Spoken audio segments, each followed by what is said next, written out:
find out what's being done to have the Bahamas removed from the EU blacklist of worst tax havens. The national grade point system being tossed out and a more realistic program is implemented. Julian's afraid of water? Good decision. That's very bad. That's really tragic. Do better. Be a man about it. Just say that you are scared. And coming up in sports, Julian Gibson fires back.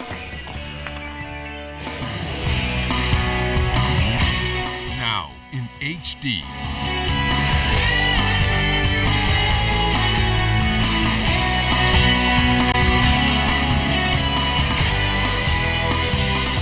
ZNS Network presents The Bahamas Tonight.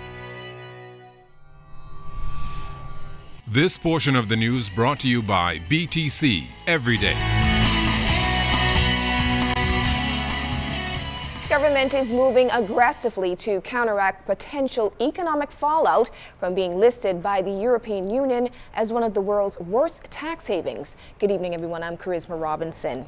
The unfavorable rating has officials of the financial services sector speaking out as efforts have been taken to keep the sector transparent. Fri talked to the Financial Services Minister. Financial Services Minister Hope Strawn is actively engaged in talks with the Organization for Economic Cooperation and Development, or OECD, to determine why the Bahamas has been blacklisted by the European Union. The blacklist of the world's 30 worst offending tax havens was published Wednesday by the European Union and included 15 countries and territories within the Caribbean, including the Bahamas. However, Strawn says the Bahamas' inclusion on the list is unwarranted. The EU blacklist does not take into consideration the significant efforts and accomplishments experienced by the Bahamas in the area of tax transparency, both within the EU and globally. This includes the many tax information exchange agreements, or TIAs as we call them, signed by the Bahamas, including progress within the OECD Global Forum on Transparency and Exchange of Information for Tax Purposes, including the automatic exchange of information. The Financial Services Minister noted that the Bahamas has received largely compliant ratings with regard to tax transparency standards by the Global Forum. The Bahamas has entered into TIAs with 30 countries, inclusive of 11 EU member states.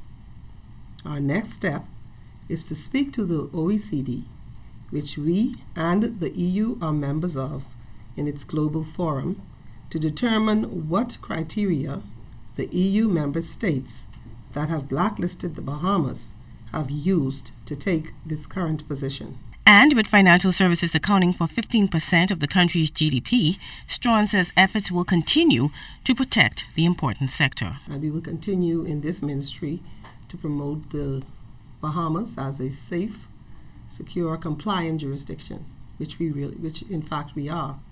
And we have been doing a lot of promotional work around the world, particularly in recent months, where we have been promoting our jurisdiction as being a very attractive jurisdiction for financial services. And I don't believe that this statement changes that in any way. Fri, ZNS Network News. Government examining a plan to provide incentives to owners of unoccupied commercial buildings around New Providence. The initiative will not only help owners to upgrade their properties, but provide a facelift to the city. Prime Minister the Right Honorable Perry Christie revealed the initiative and explained how it could work during a press conference on the National Development Plan. He said the incentive goal was scheduled to be part of his budget wrap-up comments. All of these empty commercial buildings on the island of New Providence, I want to incentivize their repairs by giving them tax concessions. I want to aggressively go to all those buildings, all the owners of those buildings, City Market, the old City Market building on the corner of Village Road and that old Bodie Bank, Jiffy Cleaners on the corner of East Street and Wolf Road, all of these buildings that sit there dormant. I want to be able to give these people a year with all the taxation rebates, all the write-off of real property tax, etc., etc. Government has come under fire for hiring a foreign public relations firm to spearhead its Stronger Bahamas initiative alongside local companies. But Member of Parliament for West Grand Bahama and Bimini, Obi Wilshcombe, took the opposition to task for being critical, reminding them of what happened under their watch. They have the nerve to talk in this place about having foreign public relations teams. The F&M don't have the right to do that, Mr. Speaker, because it was the F&M, Mr. Speaker. In September 1st, 1983, you tell us but Justice International, when you hired the firm, brought them into the Bahamas to destroy the Bahamas, Mr. Speaker. What about Roy Boyd? Did not Roy Boyd come here from the Caribbean? Was he not hired as a public relations team? Wow. And he ran their campaign. And after running their campaign, he went to Bahamas Information Services and he was a consultant there. Yes. They hired them, Mr. Speaker. So what are they talking about now? The Ministry of Education using more effective ways to meet the demands of children in the school system and is no longer using a national grade point average system. For some time now, there have been talks regarding the national grade point average, which stood at a D level in the Bahamas. While this has generated negative comments, the Director of Education, Lionel Sands, is dispelling this notion of a grade point average. He says this system does not exist in the Bahamas. In order for us to get a national grade point average, every child in the Commonwealth of the Bahamas would have to do the same thing at the same time in order for that to happen. I'll give you an example. If we have 7,000 children doing English language as an exam, BGCSE for example, and then you have 5,000 doing math, and you have 500 doing auto mechanics, and you have 300 doing carpentry, and you have 150 doing electrical installation, how could you then get a national average? But those kinds of numbers, the numbers must be consistent. The only average we can get that will have any meaning is if we get an average of the math results, because everybody in math would be doing the same thing, and everybody would be at that particular grade level. And so we can't say as a national average when only grade 12 students and some 12th grade students doing that exam, but no grade 11, no grade 10, no grade 9, no grade 1. You see what I'm saying? A national average would mean every child doing the same thing at the same time. That's why we dispel that notion.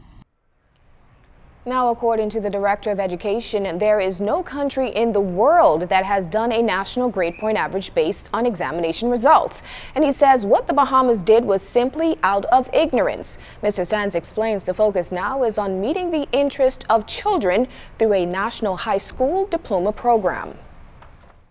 That diploma program is a program that's geared to the interest and the aptitude of students.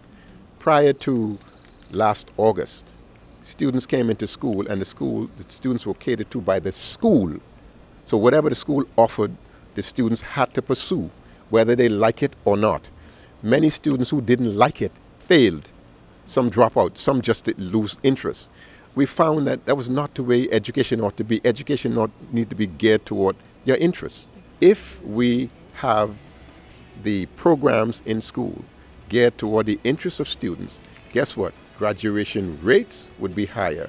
Performances of students would be higher. All of these things would augur well for success in our schools, and that is what we're focusing on now. Coming up in the Bahamas tonight, Red Cross officials assure the public that the facility is safe even though Toastmasters were robbed earlier in the week. This portion of the news is brought to you by the new Shell and Lettuce, designed for extra miles.